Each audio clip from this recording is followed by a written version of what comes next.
اب سوال یہ پیدا ہوتا ہے کہ تکلیفیں کیوں آتی ہیں؟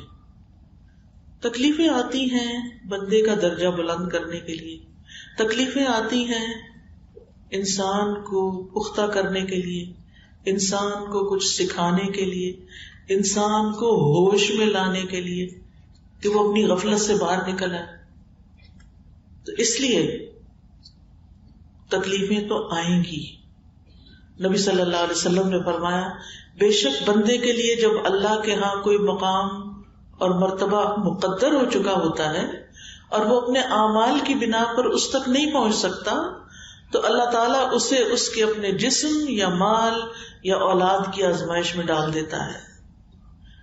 امام ابو داؤد فرماتے ہیں کہ اس میں یوں بھی کہا گیا ہے پھر اللہ اسے صبر کی توفیق بھی دیتا ہے حتیٰ کہ اسے اس مقام اور مرتبے تک پہنچا دیتا ہے جو اللہ تعالیٰ کی طرف سے اس کے لیے پہلے سے مقدر تھا.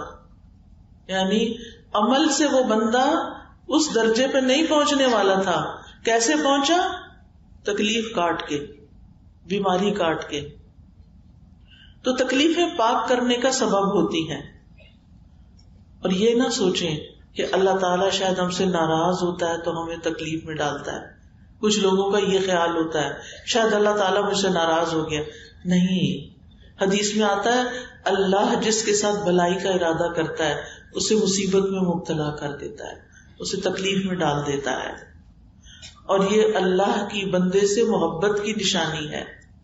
حضرت انس کہتے ہیں نبی صلی اللہ علیہ وسلم نے فرمایا زیادہ ثواب بڑی آزمائش کے ساتھ ہے. جب اللہ تعالیٰ کسی قوم سے محبت کرتا ہے تو انہیں آزمائش میں مبتلا کر دیتا ہے. بس جو راضی ہو جائے اس کے لیے رضا ہے اور جو ناراض ہو اس کے لیے ناراضگی مقدر ہو جاتی ہے. جتنے بھی اللہ کے بڑے بڑے پیارے پیغمبر گزرے ہیں وہ سب تکلیفوں سے گزرے ہیں. کیا آدم علیہ السلام کی آزمائش ہوئی تھی؟ آدم علیہ السلام کا امتحان ہوا تھا.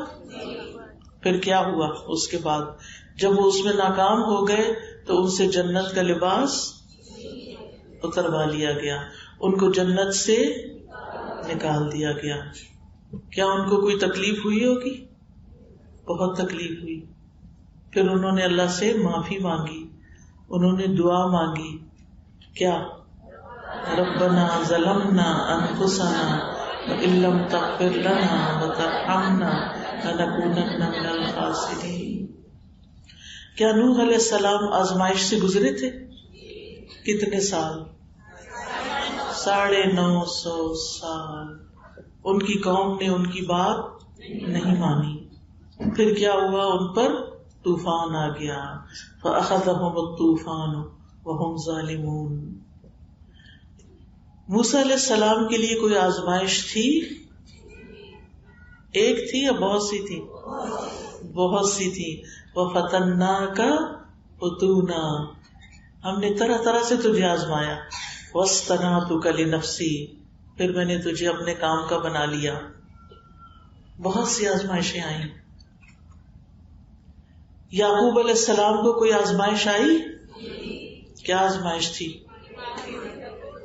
یعقوب علیہ السلام محبوب بیٹا یوسف علیہ السلام ان سے جدا ہو گئے. کتنے سال جدا رہے؟ بعض کہتے 40 سال. نہیں پتا کہاں ہیں. یہ پتا تھا کہ زندہ ہیں، مایوس نہیں ہوئے تھے. 40 سال بھی مایوس نہیں ہوئے. لیکن کیا وہ روتے تھے ان کے لیے یا نہیں؟ روتے تھے نا.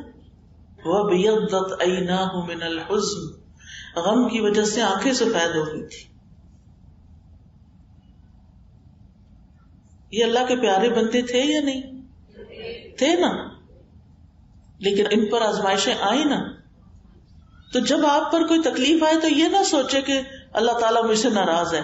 اللہ تعالیٰ سے حسن ظن رکھنا ہے، اچھا گمان رکھنا ہے.